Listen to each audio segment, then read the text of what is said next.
King of Kings. Blindspot, Gunshot, das Plankton in dem Brand, Gangster Schwammkopf mit der Gun.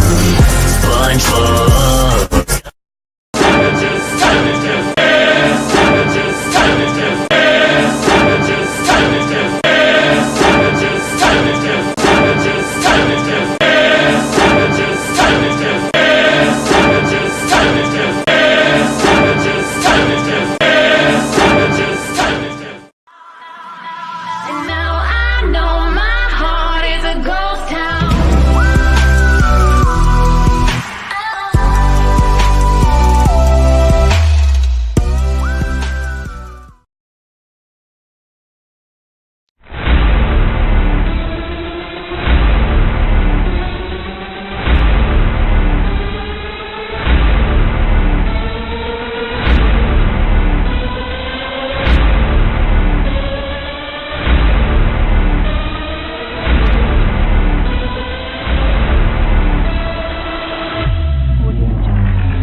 Fires have now torn through more than 2.7 million hectares. If you joined it all up, an area stretching from Newcastle to Wollongong and as far west as Bathurst.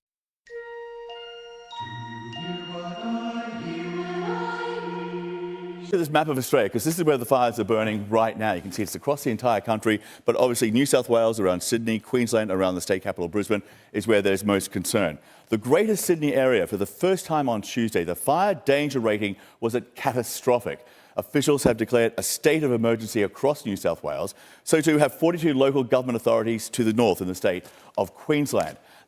There's no one on this planet who's stupid enough to think that shutting down coal-fired power stations will put an end to bushfires. There's no one on this planet stupid enough to think that Australian energy policies will have any impact on the global climate while global emissions continue to rise dramatically.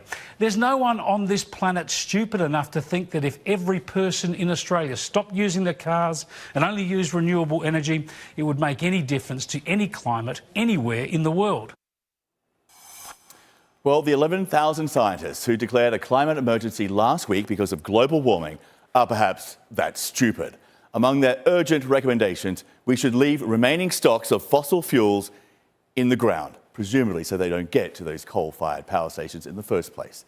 The reality is climate change does not cause bushfires, but it does lead to higher temperatures, less rainfall or drought, especially in these parts of Australia and recently California as well. And that is what causes the tinder-dry conditions, which make bushfire season longer, more deadly and more destructive. And yes, that's unprecedented. Do you see what I see? Do you see what I see?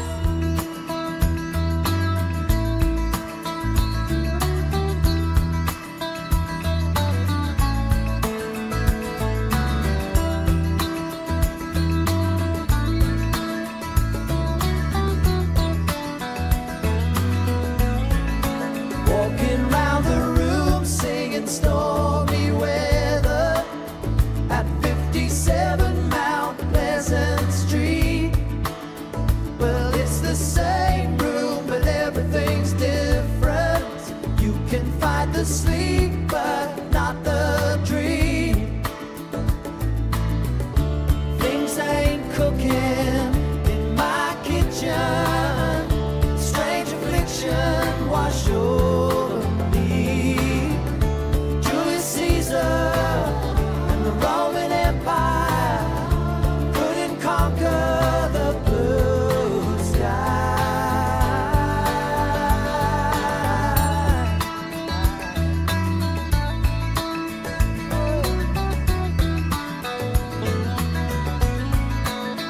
Everywhere you go, always take the weather with you. Everywhere you go, always take the weather.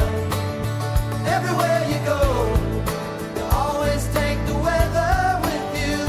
Everywhere you go, always take the weather with you.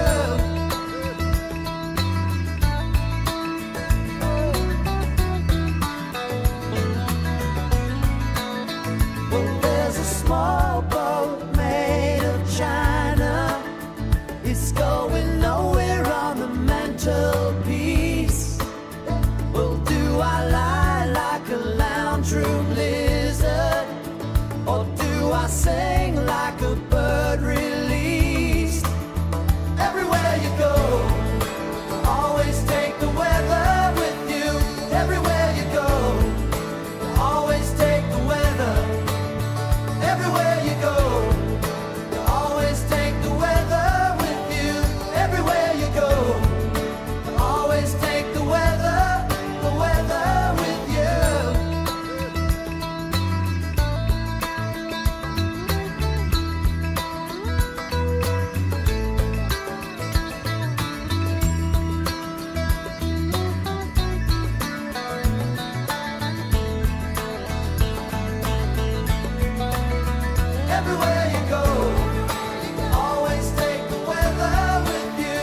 has issued a very blunt warning.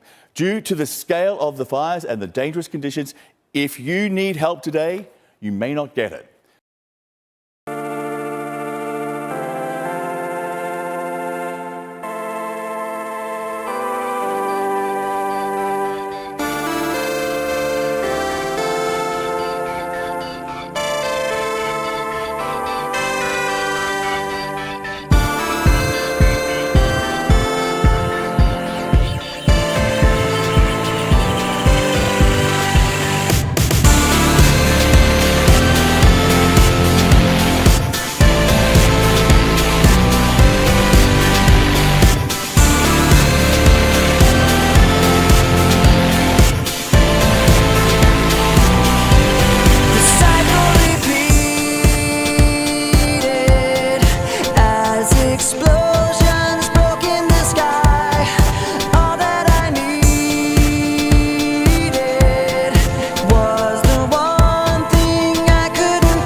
see what I see? Do you see what I see?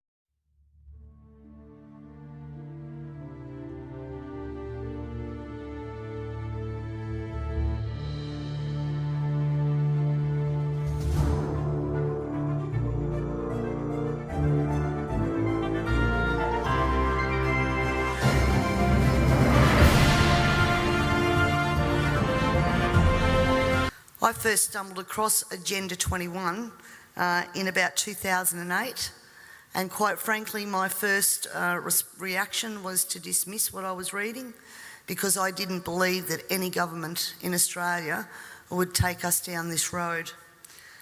Then I began to see a legislative pattern emerging in Parliament which concerned me greatly, and I also started to see the tenor of legislation that we were passing. I did air those concerns in Parliament, and it was dismissed and ignored. The words Agenda 21, ladies and gentlemen, were never meant to be spoken. And if they were, then of course it would be dismissed as a conspiracy theory. Because if people knew Agenda 21 and what it stood for, there's plenty of information out there where they could actually learn what the end game was, and governments didn't want that to be known. My dad always said to me that people only lie for two reasons. One reason is because you're ashamed of what you're doing, and the second reason is that you don't want people to be warned just before you screw them. And I honestly believe that these secrets have been, thank you, that these secrets have been kept for both of those reasons. Ladies and gentlemen, the origins of the environmental movement as we see it began back in 1968 when the Club of Rome was formed. The Club of Rome has been described as a crisis think tank which specialises in crisis creation. The main purpose of this think tank was to formulate a crisis that would unite the world and condition us to the idea of global solutions to local problems. In a document called The First Global Revolution, authored by Alexander King and Bertrand Schneider, on pages 104 and 105, it stated, "In searching for a new enemy to unite us, we came up with the idea that pollution, the threat of global warming, water shortages, famine and the like would fit the bill. All these dangers, of course, will be caused by human intervention that will require a global response." That's the origin of global warming, ladies and gentlemen. In 1975, Australia agreed to bring in a new economic order via the Lima Declaration on the Second Conference of the United Nations Industrial Development Organisation. The outcome of this was, as I said, the Lima Declaration, which was the blueprint for the redeployment of tools, jobs and manufacturing to the developing nations, leaving countries like Australia short of technology, a manufacturing base and jobs. Blind Freddie can now see what the outcome of that has been for our country, with their unworkable trade and tariffs agreements hand in hand with this that have followed as a matter of course. This is now a reality, with around 90% of our agriculture and manufacturing just gone. Australia signed the Lima Declaration and hundreds of others with the support of all major political players: Whitlam, Fraser, Hawke, Keating, Hewson, Howard, Rudd, the Democrats, the Greens and even the Nationals. It has been put to me that all of these treaties were the foundation for the rollout of Agenda 21, and it seems that Australia has been moved around the global chessboard, and our so-called leaders were either complicit or naive to the long-term consequences. And now we're almost at checkmate.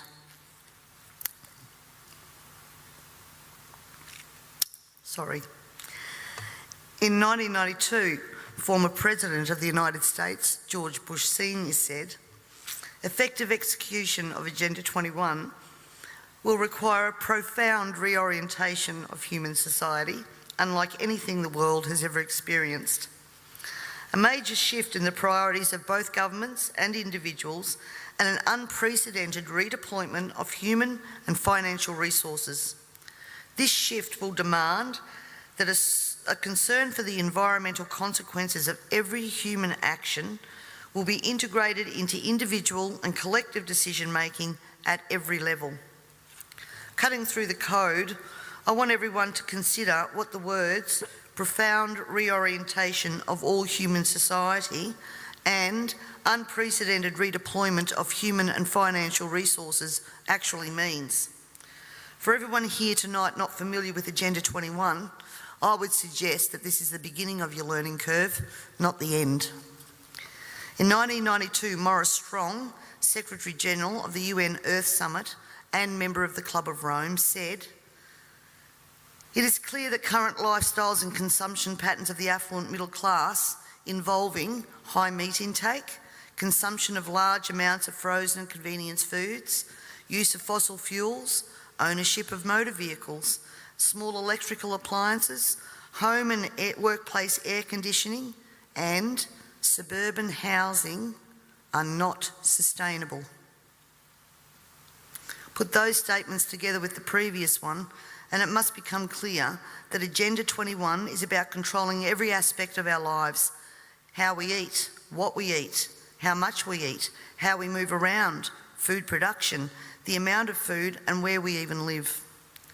Dixie Ray, former Washington State Governor and Assistant Secretary for Oceans and International Environmental and Scientific Affairs, stated, Agenda 21 seeks to establish a mechanism for transferring the wealth from citizens to the third world. Fear of environmental crisis would be used to create a world government and UN central direction. From a report in the 1976 UN's Habitat I conference, land cannot be treated as an ordinary asset, controlled by individuals and subject to the pressures and inefficiencies of the market.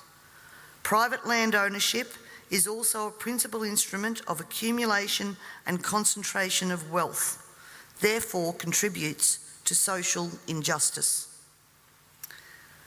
In other words, ladies and gentlemen, if you work hard and you exercise good financial management and invest in property, you are contributing to social injustice. In a report from the President's Council on Sustainable Development, we need a new collaborative decision process that leads to better decisions, more rapid change, and more sensible use of human, natural, and financial resources in achieving our goals. And at the same time, Harvey Reuven, Vice Chair of the Wildlands Project, says individual rights will have to take a back seat to the collective. J. Gary Lawrence, Advisor to President Clinton's Council on Sustainable Development, participating in a UN advocated planning process would very likely bring out many of the conspiracy fixated groups and individuals in our society, and here we are. This segment of our society, who fear one world government and UN invasion, through which our individual freedoms will be stripped away, would actively work to defeat any elected official who joined the conspiracy by undertaking Agenda 21. So we will call our process something else. We will call it comprehensive planning, or growth management, or smart growth. We ended up with sustainable development. The redeployment of human and financial resources has now become visible to us all via the cut to services and programs to assist the sick, the young, the elderly, and of course the creation of another level of poverty now identified by the term the working poor. I was speaking to a person last week and he said to me, if Hitler was still around, he'd be sitting back thinking, I didn't need bullets for a global takeover. And he'd be right. We see daily cash grabbing via new taxes called levies, supposedly because we are cash strapped in this state, and at the same time see big project spending that does not fit with the message that we are in financial crisis. But we the people have to tighten our belt, while the government seems absolutely unaware and unconcerned of the amount of debt that it is accumulating. This in turn means that taxes, levies, fines and other penalties increase, as well as the cost of living rising exponentially, and the ordinary citizen's ability to exist well is compromised with almost every law that we pass. We're constantly paying for so-called services that we don't receive. This is wealth redistribution at the grassroots level, redeployment of financial resources, ensuring only hardship for the citizens who just really want to get on with their lives. The Parliament has also ventured into the rights of people to own and retain their property and manage it without government interference. In particular, the laws around, as Peter said, water allocation, natural resource management, the Native Vegetation Act, Development and Planning Act, which are all equally toxic to our food producers as they are to our long-term security, we city dwellers. Everyone needs to remember, we all pay a natural resource management levy on our tax rates. So this is not just going to affect the food producers. The intrusions into our property that Peter was talking about that land producers are going through will roll out into the suburbs and into the city because they have the authority to do that.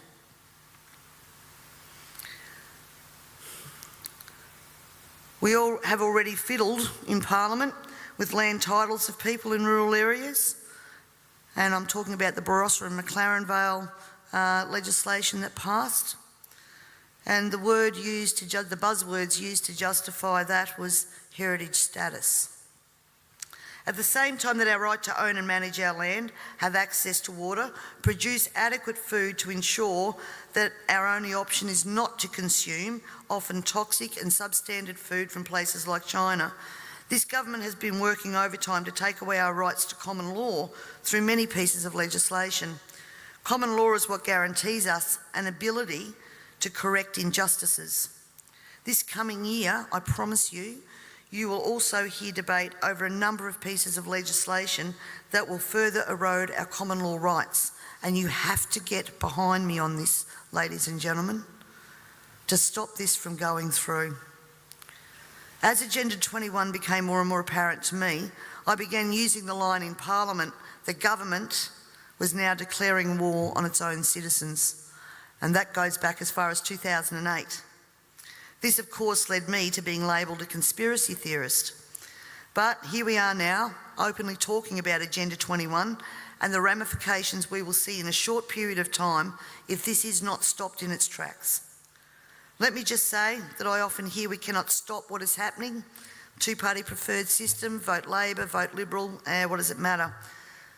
And in fact, that's probably true for the House of Assembly, because that's where government's formed. But ladies and gentlemen, here in South Australia we have the Legislative Council, the House of Review. And my friends, that is where the true power does lie.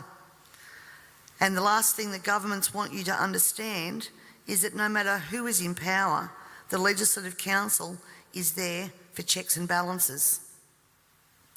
And when the Legislative Council isn't overly influenced by the major parties, legislation can be blocked.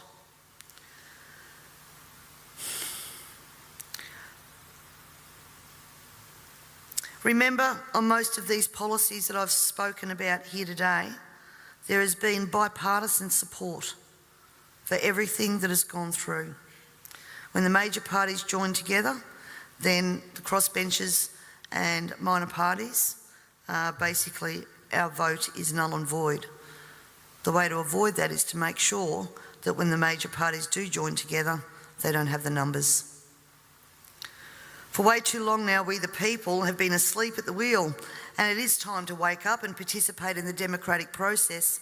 And to do that, you need to understand the parliamentary and political system that you are trying to rein in. In 1972, the Club of Rome published the alarmist Limits to Growth document, warning of worldwide overpopulation, the need for sustainable development. This was the beginning of the slow process of social engineering and programming people to accept that the planet is struggling to sustain life. On the 8th of October 1973, the New York Times reported a quote from Ted Turner, also Club of Rome. The social experiment in China under Chairman Mao's leadership is one of the most important and successful in human history. In 1987, Mikhail Gorbachev, also a member of Club of Rome, said, "We are moving toward a new world order, the world of communism, and we shall never turn off that road." He also quoted in 1996 Monetary and Economic Review on page 5, "The environmental crisis will be the international disaster that will unlock the new world order, one world government." In 1992 came the Earth Summit, which produced the document called the Earth Charter. This document was co-written by Maurice Strong, long-time globalist, elitist, member of Club of Rome, and Mikhail Gorbachev. Both Strong and Gorbachev stated that it was hoped that this document would be adopted as the new 10 Commandments, with environmentalism as the new one world religion. Out of this summit came Agenda 21. Ted Turner, who was also a member of the Club of Rome, was quoted as saying in 1996, "The total population of 250 to 300 million people is ideal. That means a reduction of 95% from present levels would be even more ideal. Anyone who abhors the China one-child policy is simply a dum-dum." In 1998, the Baltimore Sun reported on July the 7th, most of Ted Turner's first donation to the UN of $22 million went to programs that seek to stall population. Another goal of the depopulation process is that the upcoming generation will submit to sterilisation to save Mother Earth. Ladies and gentlemen, everything I've said here tonight can be verified by document searches, and it is now time for us all to take off our blinkers and encourage our neighbours to take off their blinkers. And it's also time for you to demand that every person you elect fully understands this policy that is being rolled out via local, state and federal government at a concerning rate. We're not talking about decades, we're talking about only years before this is fully implemented. And every day another law is passed, is introduced to produce the end game of Agenda 21 being fully implemented. So the question that Lord Monckton asks, carbon tax, climate change and Agenda 21, can democracy survive all three? Needs to be answered, and answered now. And you need to find out from your elected members what they know of Agenda 21, and if they don't know it, educate them. And if they don't know it, then push them to understand what they are voting on in Parliament, because this is Crossroads.